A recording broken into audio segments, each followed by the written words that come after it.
for Dr. Reynolds because she could not be with us today. And we do have Christy here, and she has prepared some main points for us, if you will. There's a lot going on, and we are looking forward to hearing from her and from their office there at the Tennessee Department of Education.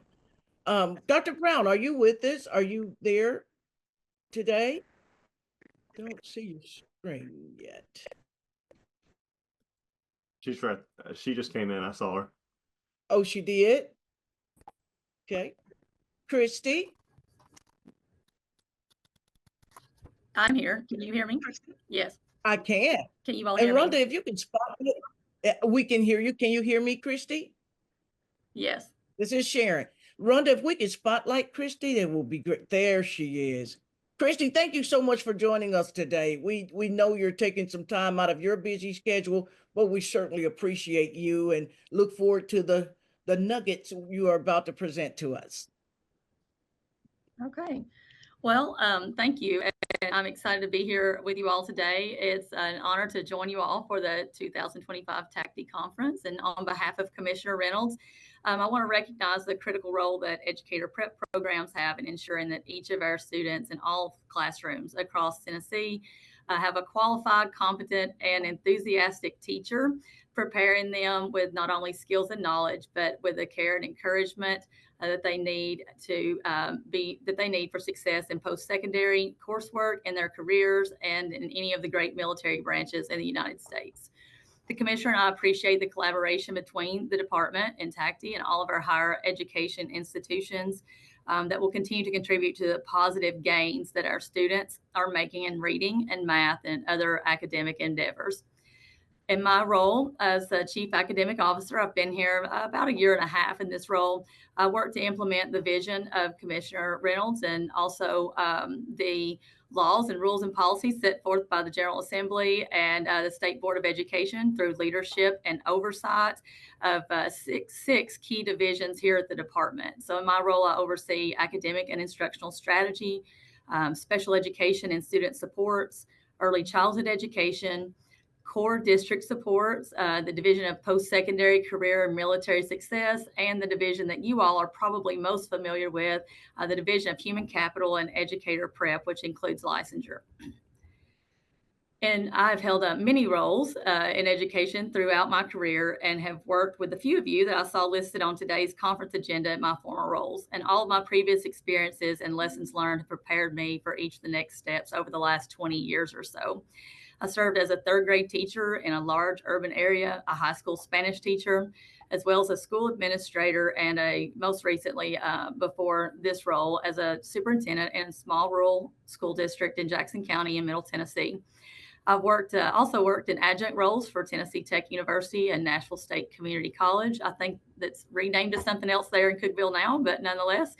And I just want to say, just thinking back of what's brought me here into this role is, all of us can think of our favorite teachers that we took lessons from as we went on to become educators. We've learned lessons from some of the other ones too. However, I did realize, especially during my roles as school principal, is that most teachers are someone's favorite, somebody they could connect to, somebody that was a mentor that could help through challenging times, and in my case, somebody that held me to higher expectations than I even did for myself. After a year or two of figuring out lots of things that I did not want to do in my life after high school, I enrolled at Tennessee Tech, where professors there were great. They encouraged me, inspired me to participate in and have experiences and things that I would not even dream were possible. In fact, the first time I was ever on a plane was on my way to a student exchange program for language immersion in Costa Rica. So I appreciate all the support and all of the push that really expanded, my knowledge and just all those experiences that here. For my favorite teachers growing up, and are have an advocate and believe that it is near self student and my commitment to provide opportunities for students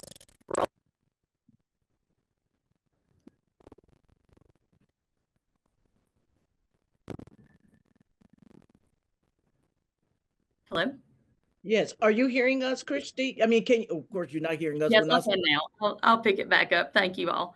So Perfect. I was just mentioning that, my conviction and that I want to provide students with all the opportunities that we can to succeed is really what drives me in this role that I'm in now as Chief Academic Officer. And today I'm going to be providing some updates and information in 4 key areas that I expect will be of interest to this group. First of all, I'm going to begin by acknowledging the important role that this collaboration between the department and TACTE has in advancing the educator prep programs across the state. The department and TACTE are a collaborative team working to support all EPP faculty and staff as they navigate the changing landscapes.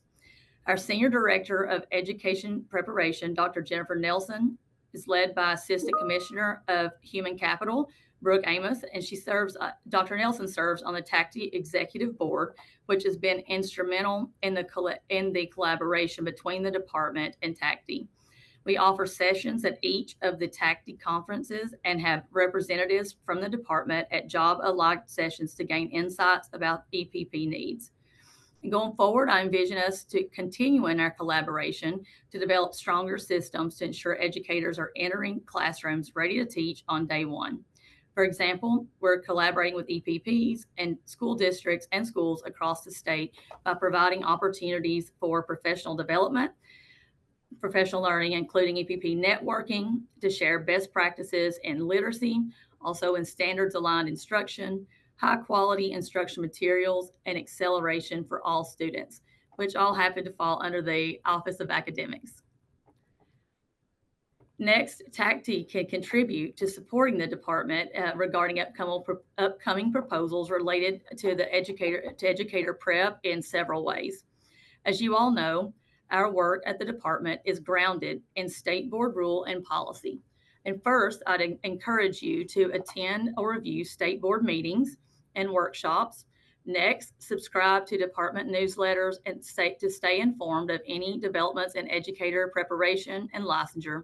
And also, the department frequently seeks feedback through our educator preparation working group and other advisory groups. We certainly value your expertise and plan to continue to create spaces to get your input and look forward to even broader communication and participation in those areas. I'd also like to talk about, how we are addressing. There's always challenges and there's opportunities to ensure that the quality of educator prep programs are among the highest anywhere. And I want to also provide some updates in that area as well. And currently, we are working with the State Board of Education to identify recommendations that will ensure that licensure is systems and policies meet the needs of our recently staff and with the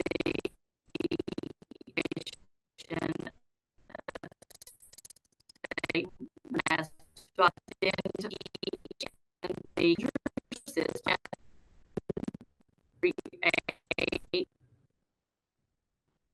Okay. We're having a few technical difficulties. Dr. Brown, can you hear us?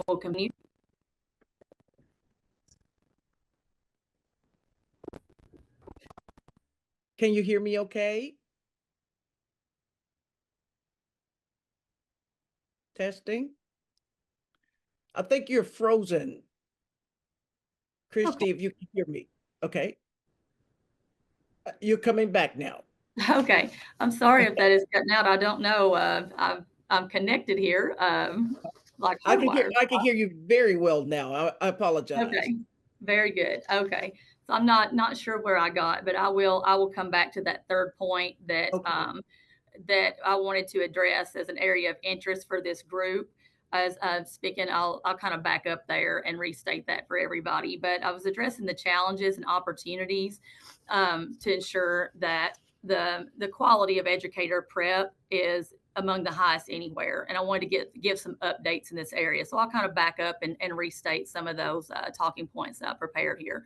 So we are currently working with the State Board of Education to identify recommendations that will ensure that the licensure system and policies meet our state's needs. And recently, the state board staff and TDOE began work with the National Association of State Boards of Education, or NASB, to identify key issues within the current licensure system and create groundbreaking principles for the system. Input from key stakeholders has and continues to be vital in ensuring that evaluation of requirements and identifications of needs are met. In conjunction with the state board, the Education Licensure Review Committee was formed to examine state law and state board rules and policies to highlight areas of strength while identifying challenges and potential changes. One of the key items taken from the EPP feedback of this committee focuses on robust clinical practices for teacher candidates. Also, CAEP or CAPE, TNCR reviewer training was offered virtually last year. And this gave the opportunity for you all to send faculty and staff to be trained in those standards, practices, and review procedures. This was an incredible opportunity for TACTE members to engage deeply in the quality assurance work of Tennessee's educator prep programs. And lastly, I want to share some insight on how the department supports professional development opportunities for educators at all levels in their careers, and how TACTE can contribute to these efforts. With the launch of the department's learning management system, or TEACH-ALL, we are creating more opportunities for pre-service and in-service educators than ever before with professional development resources.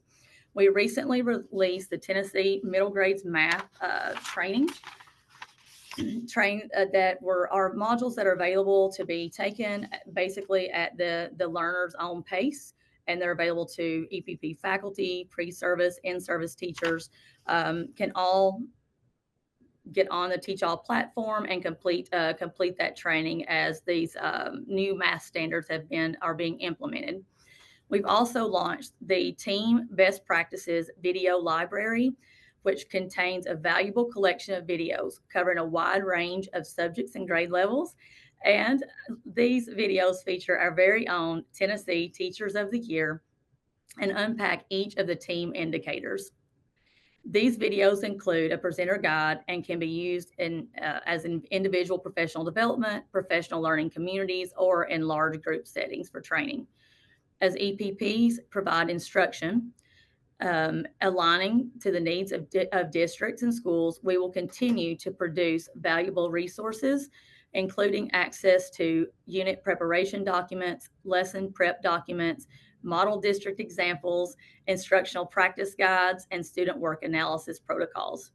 The department has increased accessibility to EPP innovation modules on Best for All Central, and EPPs are able to effectively and efficiently use these instructional materials in a better way. The human capital team is currently collaborating with EPPs, their LEA partners across Tennessee, in partnership with the Cedar Center. Our work centers on key recruitment, retention, key areas like teacher recruitment and retention, teacher mentor training, and implementation of foundational literacy skill standards, apprenticeships, also enhancing communication strategies. As we move forward, educator prep programs will have the opportunity to participate in some new and exciting new opportunities coming up that will be offered by the department. There are math implementation network meetings that are kicking off, our regional high quality instructional materials science convenings, our yearly educator prep program literacy convenings, and additional acceleration for all calls and meetings as well. The department's ongoing efforts to enhance educator training and support through various initiatives are providing educators at all stages of their careers with valuable resources to strengthen their practice. With a focus on continuous improvement, we are equipping EPPs with essential tools and guidance and protocols to better align with district needs. Through our collaboration with the Cedar Center, the human capital team remains committed to addressing key priorities. And looking ahead, EPPs with support from TACTE will have opportunities to collaborate and share best practices, ensuring alignment with state priorities and further advancing the professional growth of future educators. TACTE's involvement in these regional convenings, networks, and providing feedback will continue to be critical in helping to refine and expand these initiatives and ensuring that we meet the evolving needs of Tennessee's educational landscape. We must continue to advance the profession during these most challenging times, and these challenges are not unique to Tennessee, but Tennessee has led the nation in this area, and we will continue to innovate through our partnerships by implementing policies that break down barriers, by supporting strong programs that meet the needs of our districts and students, and fiercely advocating for this profession. I must recognize that Tennessee has also been a leader in academic recovery since 2019, based on the most recent TCAP and end of course assessments, and with the release of the most recent NAEP scores. In no small part due to the commitment of the hard work of teachers across the state. We are so proud of our teachers and so grateful for all of you who support them. I appreciate our continued collaboration opportunity to join you this morning. And I look forward to everyone's continued learning throughout the conference for the rest of the day. It's truly an honor to be able to join you all and give you all some updates on what the department is working on and the direction that we're moving. So thank you again for the opportunity and look forward to continue working with all of you. Thank you so much. And we really appreciate your points today. And also, thank you for your continued collaboration with us. I mean, we're all in this together, and we have to continue to do this together. And there's a lot of changes we know that are coming down the pike. So staying connected with your office is just what we need in order to do our jobs. And so again, thank you so much for speaking with us today. Did anybody have any questions for Dr. Brown? Or comments? I'll go ahead and mention too that we do have, there's a portion of today's agenda that is dedicated to some updates from the department a little bit later on. And so if you don't think of anything during this time, we'll certainly be able to answer any of your questions or address any concerns there later on in the day as well. You are awesome. You are awesome. Thank you so much. And if there's anything we can do for you in return, please let us know and we're on it. Certainly. And please, thank you all. You're welcome. And please send Dr. Reynolds our welcome as well. Certainly. All right. Thank you, Dr. Brown. We will now move into our next part of the agenda. Actually, we're about 5 minutes ahead of schedule. However, I think Jim might need these 5 minutes. I'll take care of that for you. Yeah. I'm pretty sure you will. I know you will. And so we're going to lend the floor to Dr. Jim Brown. He is our lead advocacy person of TACTE. And when I tell you he's a go-getter, I am not kidding you. He is awesome. He also serves as the Dean at Belmont, Dean of Education, and some other roles, I think Assistant Provost, I believe. So I will now lend the floor to you, Jim, and it's all yours. Wonderful. Thank you. Appreciate the opportunity. And so most of what I want to do with you over the next few minutes is just share some data from a survey that was conducted of our TACTE membership. Thank you to those who responded to the survey. I know it was a very busy time of year at the very beginning of the semester and a lot going on, but we sent a survey out to our membership in January. We had a deadline of February 3rd, and we had 61 respondents to the survey, which was a pretty good response, I thought. Most of the respondents were at private universities, and about half were in East Tennessee. So good job, East Grand Division, in responding. So I've sort of organized the data in terms of, I guess, sort of descending order of consensus and strength of consensus. So if we go to the next slide, you can see that the area of greatest consensus actually was around a question about the importance of induction and mentorship for new teachers in our profession. And so you see the vast majority of respondents to this question agreed or strongly agreed that mentorship and new teacher induction were incredibly important priorities. If you go to the next slide, you'll see what were some of the suggestions around strategies for TACTE to be able to address this important priority. So in addition to continuing to work with our local school districts for EPPs to continue to do that work in partnership and collaboration with local school districts, we also some strong consensus around TACTE working with our fellow statewide organizations around education like TOS and TSBA around this notion of mentorship and induction, and then also for TACTE to advocate for statewide programs of new teacher mentorship and induction, which would include funding. So this is a clear area of consensus, a really strong area that people felt we needed to be engaged in. And so I'm going to ask our board at our next meeting to add this to our policy priorities. And so I'll remind you at the end of what our policy priorities are currently, but this is an area where we think we need to be deeply involved based on the very strong response that we got from our membership. So if we move into the next question, we saw 70% of our respondents agreed or strongly agreed that the Family Rights and Responsibility Act had created some challenges for teacher candidates. And this is the legislation that requires affirmative consent from parents to have their child either in video or audio recordings. And so there was some strong agreement there. And if you go to the next slide, you can see the strategies. Whoops, there should be one in between. Rhonda, if you go back one, maybe. Nope. Okay.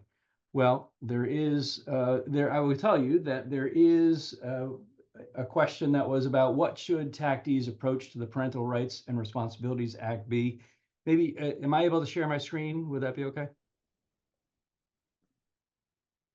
So I can share the slide. Yeah, great. Thank you. Oh,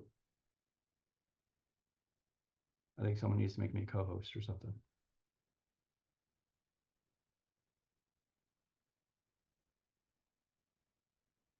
All right, you should have it now, Jim. It says. Yes.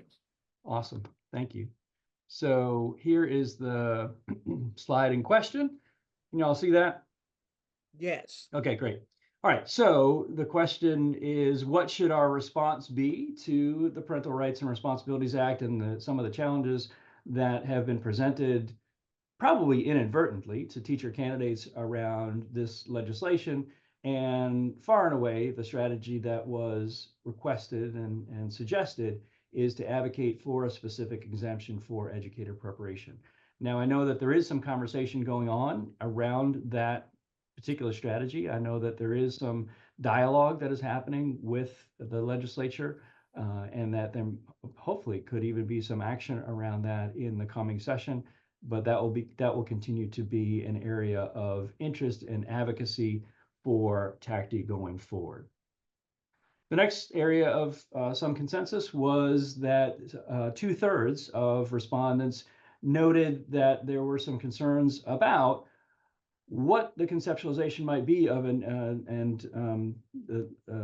Dr. Brown mentioned this a moment ago, what a newly conceptualized year-long robust clinical practice might look like. So I think some questions or concerns or uncertainty about what that might look like. And so that came through strongly in the data. And again, the probably most frequent strategy that was suggested around how do we respond to those concerns or questions or uncertainty is to seek to be part of the group that defines what a robust clinical practice might look like. And the good news is that we do have several TACTE members who are part of the Educator Licensure Review Committee, and those folks are essentially being part of that conversation, as that is a place where a lot of that dialogue is happening. And we'll open up to questions and comments here in just a minute, and there may be some folks who are on that committee who might want to comment on where that conversation is and how that conversation is going. But I think that makes a lot of sense for TACTE to seek to be part of the conversation and the dialogue around how that gets defined and what that might look like going forward.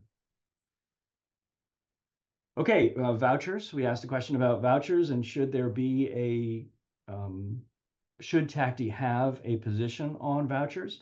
And there was a considerable majority of respondents that TACTE should have a position on vouchers. This is an area where there wasn't as much consensus in terms of the numbers, but there were very strong feelings about it. So we asked this question in the negative. We said, do you agree or disagree that TACTE should not have a position on the debate regarding vouchers or education savings accounts?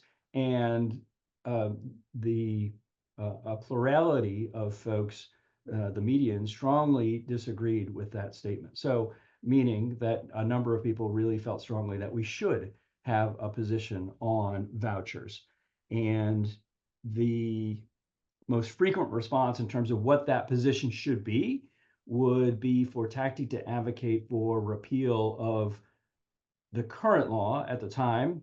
And I think this moved very quickly, probably more quickly than most of us thought it might. And so this is repeal of the current law, which is now the former ESA law. And so there was a special session. There is now a new education savings account law in Tennessee, which is essentially, maybe ironically, did repeal the old version of the law. And but we now have a different, new, broader voucher law here in the state of Tennessee. So it does indicate that there is some strong thoughts and ideas and feelings and opinions about vouchers within the TACTE membership, and some appetite to perhaps do some advocacy around this. However, the landscape obviously has changed dramatically since the survey was sent out, and so it does call into question what the possibilities might be there.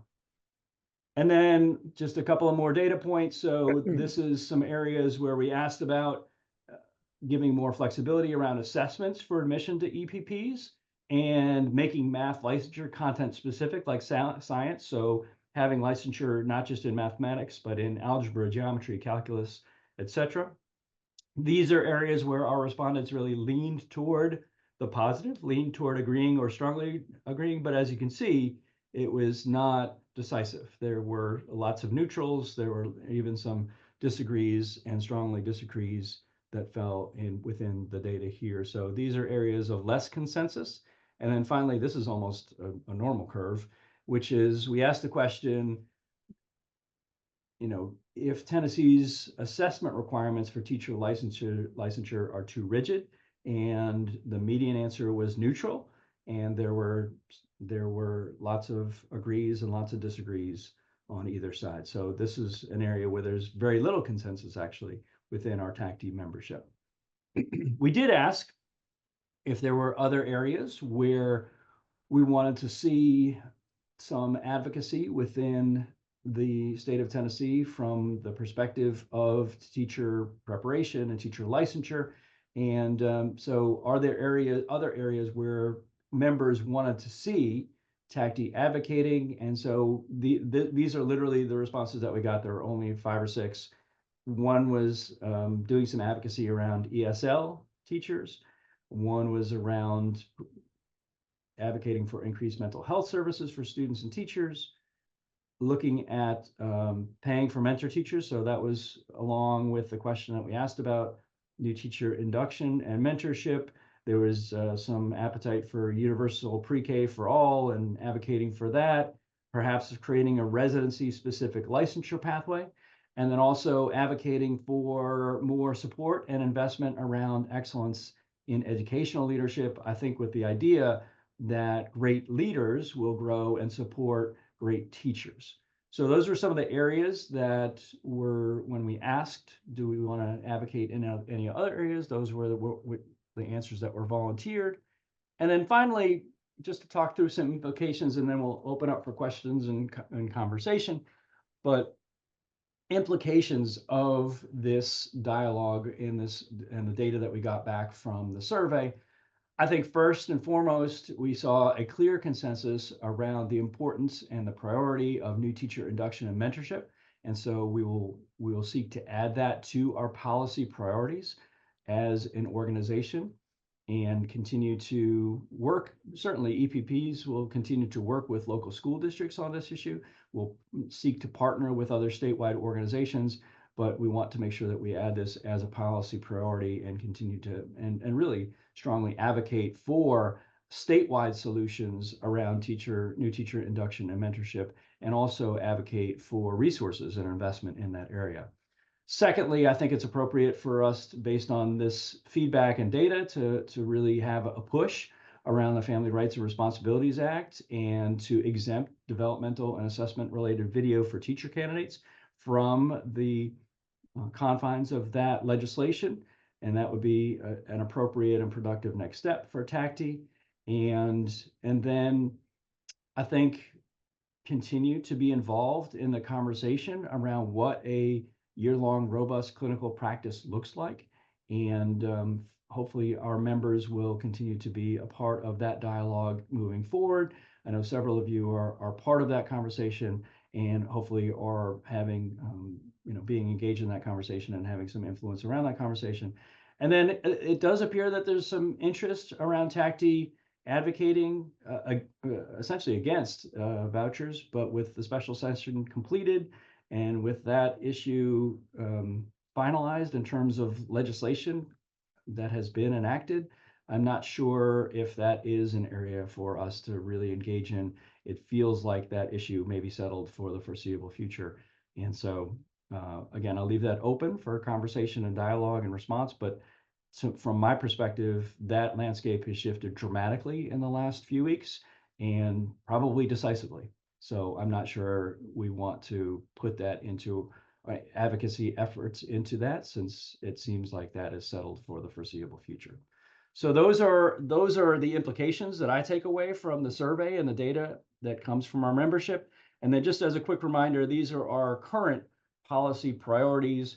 And I think we'll add the new teacher induction and mentorship, as well as the Family Rights and Responsibilities Act advocacy as well to these.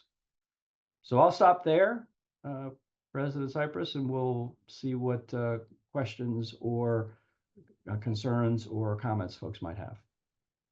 Thank you, Jim. Rhonda, if you could stop sharing so we can see more of the membership in case they have questions. That's me. Okay, thanks. All right. Does anybody have any questions or comments for Dr. McIntyre?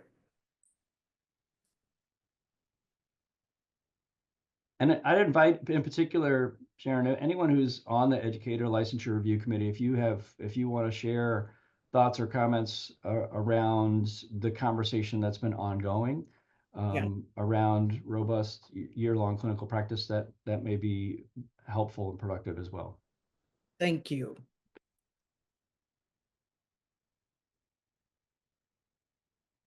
Do we have anybody who serves on that committee with us? I serve on that committee. We're basically at the point of discussion of it being an or related to Ed TPA, and we have not defined what that would look like. Gotcha. Okay. Anyone else?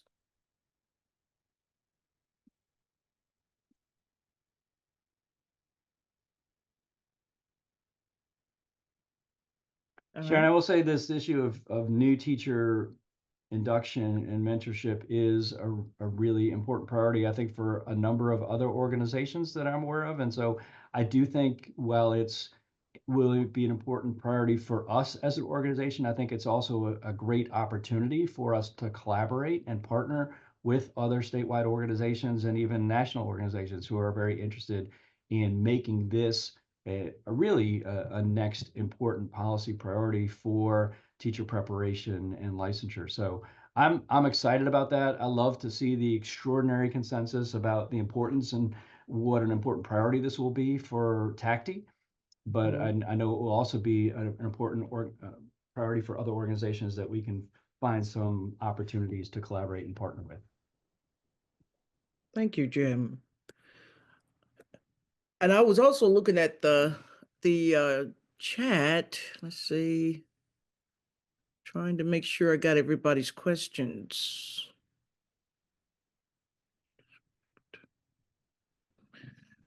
Rhonda, can you read Melissa's comment there? I got it, Rhonda.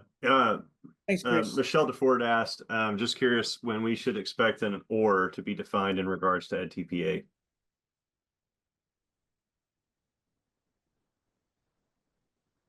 And again, I defer to members of the Educator Licensure Review Committee around that dialogue that's been ongoing, and or members of the department if they want to comment. I was going to suggest come to the 1 o'clock update from the State Board of Education and the Tennessee Department of Education, as they have, I think, co-led a lot of that work, and hope to hear more during that. David, do you want to comment on the Family Rights and Responsibilities Act and some of the potential dialogue that may be ongoing with that? Yeah, I'm actually, and thanks for the plug of Chief Brown for making sure everyone registers for the newsletter, because that kind of came out as well. For those that aren't familiar with that particular law that passed, it required video and auditory consent from parents. Now, historically, it was always the video, and I don't know, some folks might have just maybe move that kid out of the camera who did not, whose parents did not provide that consent. However, because the word audio is included, and a child can say anything during the videotaping, especially for a TPA as a consequential licensure requirement, that essentially it meant that 100% participation was required in order to do videotaping. And in some cases, that is functionally just very challenging. There are children who are in foster care whose guardian, they just don't sign. And therefore, you'd be unable to kind of complete that video requirement. Now, I know a lot of us that have been working very closely with our partners in terms of trying to find alternative arrangements to ensure we can do both. But in some cases, it's just, again, been very challenging. And given the consequential nature of licensure, even one or two potential teachers can really cause challenges in that regard. So I know that I think some of the end of course exams or the state exams at the local school level also requires a little videotaping. So I think there's been some ongoing discussion about that, or at least it's more than the ed preps and ed TPA. Always helpful to have fellow advocates. Yeah, and I think what Dr. Brown, Amelia Brown also put in there, just, making sure we're working this with our school partners. And, we're even thinking about next year, because a lot of times we write these consent forms in the negative and they have to be expressive in the positive, so no more of that, kind of opting out. It is that consent form. And it's also the process and making sure we're doing that due diligence. So I appreciate everyone's efforts in this. Hopefully just make it a little bit easier for those who want to become teachers can become teachers. Thank you, Jim. And thank you for all your leadership on the survey. I think it helps us continue to focus in on our priorities as an institution or an organization, I mean.